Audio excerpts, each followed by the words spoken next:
Hey, greetings programs, it's BC from Alloy 7 Video. Welcome to this week's Game Chat. Hopefully you guys have caught on to the fact that I've changed it from the name Game Rant to Game Chat because I don't want to rant. I want to actually talk to you guys, so I'm rebranding this series as Game Chat because I want to engage you all in conversation. But without further ado, let's get right into it. Today's title, Will I Enjoy the New Zelda on Wii U? So if you've been on the channel for a while, you may have heard some of the hate and disdain that I've spewed over 3D Zeldas throughout my past, and even when I tried to play through the Wind Waker and eventually quit. But today I don't want to focus on that. I want to focus on the things I actually like about the series and see if maybe this new one might be able to finally win me over to the world of 3D Zelda.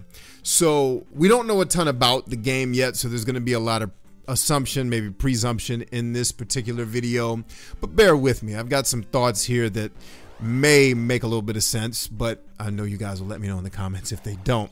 But we do know that the world will be open, and that according to what we've seen so far, that the puzzles will potentially be more intuitive. So that right off the bat addresses my biggest gripe with the franchise, whether in 2D or 3D, and that being the obtuse puzzles. Not the world's always kind of been open since the first one, so that's not so much an issue as it is the puzzles in the older Zeldas, whether in 2D or 3D, were very obtuse, although I would argue that the ones in A Link to the Past and even the one on 3DS, Link Between Worlds, that my son is playing and enjoying very much, are a lot more intuitive. So they're talking about the puzzles making more sense, not you just having to run around until you kind of figure something out. So that's a plus.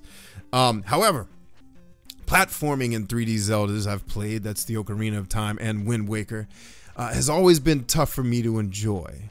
Again, I've never played the Wii Zelda, so maybe it's awesome there. I don't know.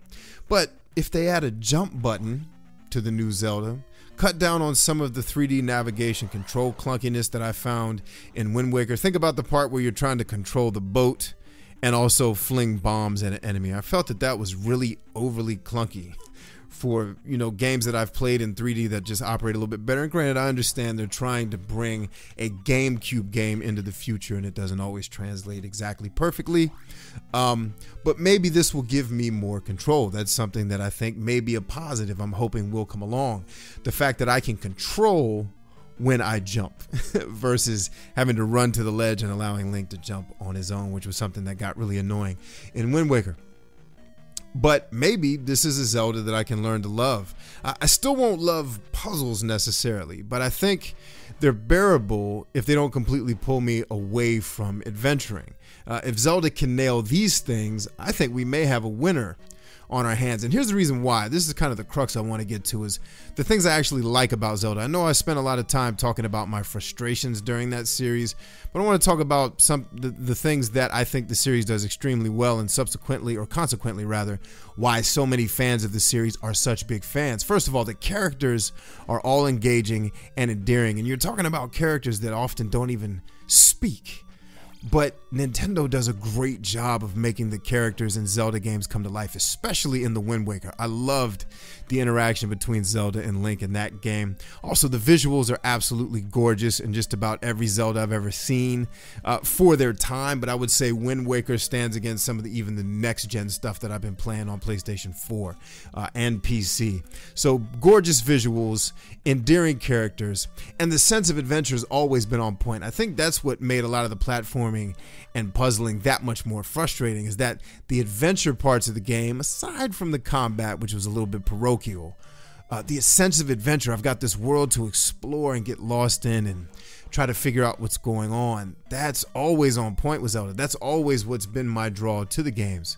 So if they can cut down on the things that push me away, again, the obtuse puzzles, they can fix the platforming, maybe even make the combat a little bit more engaging and fun to execute, and then continue on with their just history of having great, engaging, and endearing characters, great visuals, and a great sense of adventure, I could probably learn to love it as much as some of you zealots out there. Love to hear your thoughts. Maybe you've heard some things. By the time this video airs, I'm actually recording this video several weeks before I'm posting it. Maybe some new news about Zelda has come about after I've done this recording.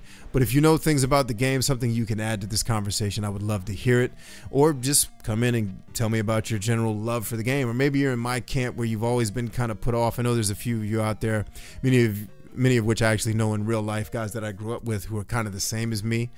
That grew up with 2D Zelda, and then 3D kind of came in and didn't really click for us. But anyway, whatever your thoughts may be, they are welcome.